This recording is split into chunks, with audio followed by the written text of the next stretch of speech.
Physical abuse, the beatings. Have you been experiencing beatings by your partner, your sexual partner, your husband? You are in a relationship and you are receiving some physical beating, and actually your skin is torn, you have a black eye, or I don't know, your back is hurting, I don't know, your leg is hurting. Do you know now that you are under gender-based violence? That is what we call gender-based violence in physical abuse. When you have the beatings and marks in your skin and in your body, that means you are experiencing physical abuse from the partner that you are sharing the same house, or you're cohabitating, or you're sharing the same room. Wherever you are, that is physical abuse, and it is part of being in under gender-based violence. This is Phyllis Shiko, and we appreciate you all. Make sure you subscribe to our YouTube channel so that we can be able to move together. Subscribe, enjoy, DM us, and also call us so that we can be able to move together in this topic of gender-based violence. Today we are looking at those marks that you have that remind you of the beatings you got. You were almost killed because you are in a certain kind of relationship that you are not able to differentiate between abuse and love, because that is now where I keep saying, because of our African culture behavior that we have, we believe that a woman should be beaten when they misbehave, or maybe when they don't attend to their husbands in the right manner. Maybe the wife is late from work, and therefore the husband has the ability to beat her up because she's late for work. Maybe the husband has not given him food, or maybe cooked on time, and therefore the food has delayed, then she's subjected to beating. So physical abuse means that you are engaging with someone with blows, with the sticks. Maybe you're using something, you're using the machetes to beat somebody, you're using a panga, you're crushing them down. You know, that is what we call physical abuse. So before it gets to that point, you people, you were in love in the beginning. You thought you are there because of love, or maybe because you are there because of an arranged marriage, like our young children that we rescue, that they find themselves in such a situation whereby they were sold by their fathers, and therefore they have to stay in that marriage, they have to stay in that union, because there's no any other option than to stay, because they are wives to these men that they were given away to their husbands, from their father to their husbands' hands.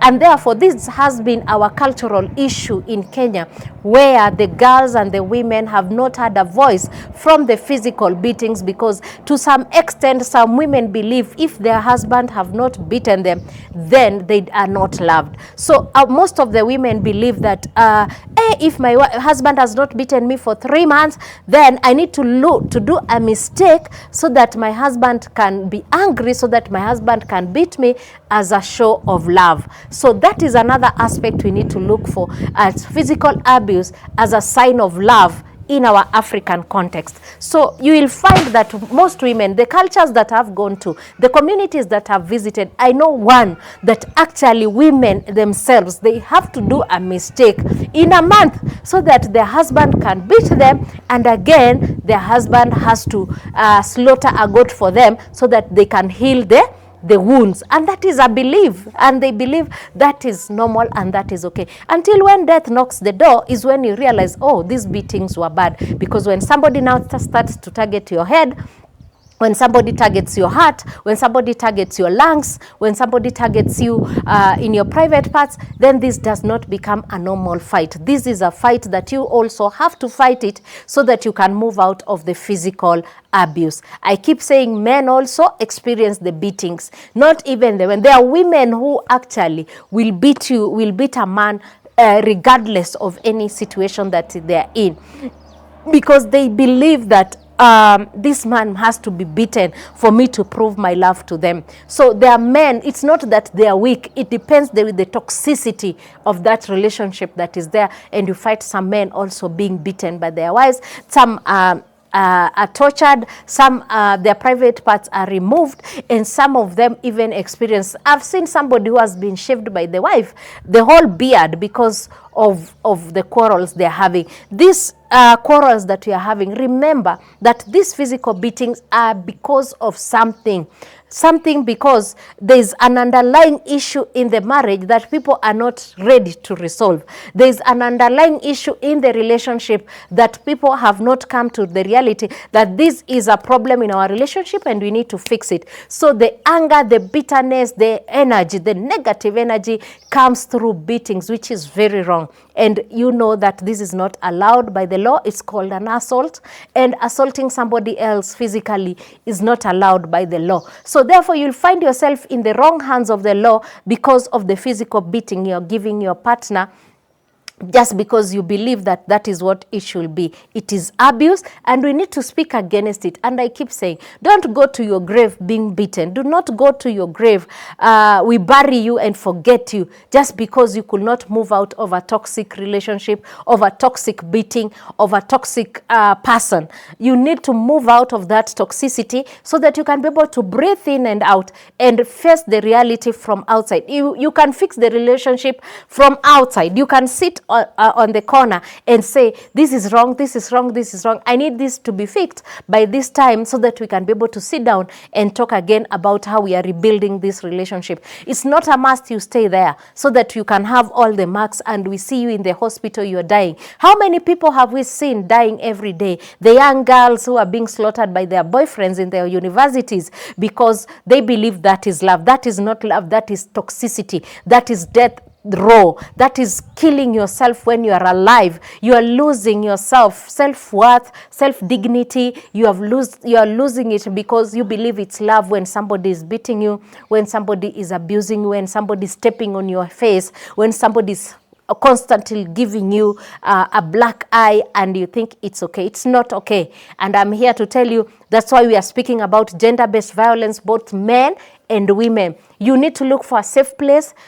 Go and breathe in and out so that you realize how can I fix the relationship from outside, not when you're within, when you're about to die. We say we better have you divorced than have you dead because we value your life more. We want to see you thrive. And that is why we are fighting this fight as Moses Basket Initiative to ensure that women, our young girls who have been married at 13, 14, do not experience the gender-based violence due to culture. They don't have to submit to violence. They don't have to submit to beatings. They don't have to submit to somebody who is hurting them on their body and therefore expecting them to also still to make love to them. It is not possible and it is not allowed. And that is why we will not shut up as Moses Basket Initiative, because when there is violence, physical violence, we will not keep quiet. We will speak against it. We will say it is domestic violence against women. It is domestic violence against men,